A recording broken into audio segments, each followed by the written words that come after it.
Hello friends, आज हम लोग पढ़ेंगे जो सेल चैप्टर हमारा चल रहा था उनका अगला एनसीईआरटी का जो अगला टॉपिक है ओवरव्यू ऑफ सेल। इससे पहले हम लोग ने पढ़ा था कि सेल क्या है, सेल थ्योरी क्या है, नया सेल बनता कैसे, इसके बारे में हम लोग ने पढ़े थे। अब हम लोग पढ़ने वाले हैं ओवरव्यू ऑफ सेल। पूरे सेल को देखने के लिए पहला तो ओनियन पील सेल लिया। ओनियन लिया एक जो टिपिकल प्लांट सेल है। प्लांट सेल में सेल वाल होता है, प्लाज्मा मेम्ब्रेन होता है, न्यूक्लियस होता है, ठीक है। और जबकि ह्यूमन चिक सेल लिया जो एनिमल सेल है उसमें प्लाज्मा मेम्ब्रेन और न्यूक्लियस होता है। इससे हमको ये जानकारी मिली कि प्लांट में जो होता है सेल वाल होता है और जबकि एनिमल्स में सेल वाल नहीं होता है, ठीक है। On the basic of nucleus के बेसिक को दो पार्टों में बांटा गया। पहला प्रोक्रिएटिक सेल और दूसरा यूक्रिएटिक सेल। प्रो मीन्स फॉल्स, हम इसको ऐसे याद कर सकते हैं। Pro means fall, Creatic means nucleus, you means true. हम लोग प्रोक्रिएटिक से या फिर यूक्रिएटिक से, हम लोग यूक्रिएटिक सेल हमारे पाए जाते हैं, ठीक है। इसमें प्रोक्रिएटिक्स में न्यूक्लियस होता है लेकिन फॉल्स टाइप्स न्यूक्लियस होता है, जबकि यूक्रिएटिक्स में ट्रू टाइप्स न्यूक्लियस होता है। ये दोनों में कॉमन क्या है कि जो कैसे हम जान सकते हैं कि प्लाज्मा मेम्ब्रेन है जो प्रोक्रिएटिक्स और यूक्रिएटिक में दोनों में पाया जाता है। जैसे कि हम लोगों ने पीछे भी यहाँ पर पढ़ा था कि प्लाज्मा मेम्ब्रेन है जो कि एनिमल में भी पाया जाता है, प्लांट में भी पाया जाता है प्लाज्मा मेम्ब्रेन। ऐसे ही यहाँ है कि जो प्लाज्मा मेम्ब्रेन है जो दोनों में पाया जाएगा, चाहे वो प्रो हो या फिर यू हो।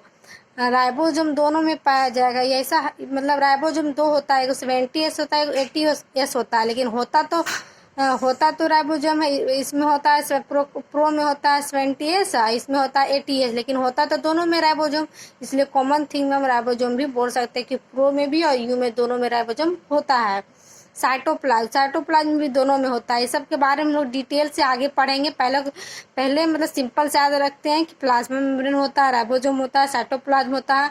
और एक चीज़ कि प्रोक्रिएटिक में मेम्ब्रेन लेस ऑर्गेनल्स होता है, जबकि यू में मेम्ब्रेन बाउंड ऑर्गेनल्स होता है। इसके बारे में हम लोग आगे पढ़ेंगे। उसके बाद सेल जो साइज वेरी करता है, ठीक है। माइक्रोप्लाज्मा जो कि 0.3 माइक्रोमीटर है। माइक्रोप्लाज्मा को हम लोग स्मॉलेट सेल कहते हैं। अगर जो एग्जाम में आ जाए कि स्मॉलेट सेल कौन है तो हम लोग माइक्रोप्लाज्मा जानते हैं। लेकिन इसके अलावा एक पीपीओलो भी है। पीपीओलो का फुल फॉर्म है प्लीस्मोनियन लाइक ऑर्गेनल।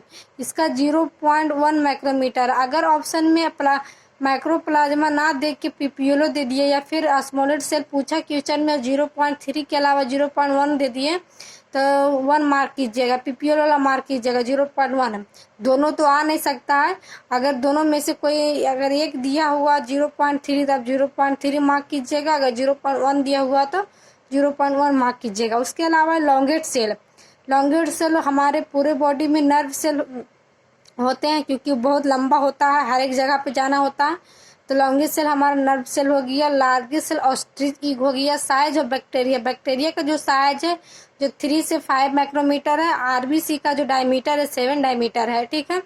ये तो कुछ हो गया सेल्स का कि सेल से कैसे वेरी करता है। इसके अलावा भी एनसीईआरटी बुक में आप देखिएगा उसमें फिगर के साथ भी कुछ डायमीटर वगैरह माइक्रोमीटर ये सब उसमें दिया होगा। जैसे क्या टिपिकल यूक्रिएटिक सेल का क्या होता है, ये सब मैं आप लोगों को पिछले लेक्चर में बताऊंगी। बस आज के लिए बस इतना ही।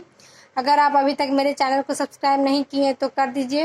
और लेक्चर आप जब शुरू करते हैं पढ़ने के लिए, इससे पहले अगर हो सके तो पिछले लेक्चर को भी रिवाइज कीजिएगा जिससे आपको अच्छे से समझ में आए, क्योंकि हर एक टॉपिक है जो पिछले से जुड़ा हुआ है। तो इसीलिए आप कोशिश कीजिएगा कि पीछे वाले पढ़ के 10-15 मिनट आप पहले बैठिए और पढ़ लीजिए। तो ये तो आज का रहा बस थोड़ा सा ओवरव्यू क्या था वो। इससे अगले लेक्चर में मैं आप लोगों को डिटेल में पढ़ाऊंगी प्रोक्रिएटिक्स क्या है, यूक्रिएटिक्स क्या है। बस आज के लिए बस इतना ही। Thank you.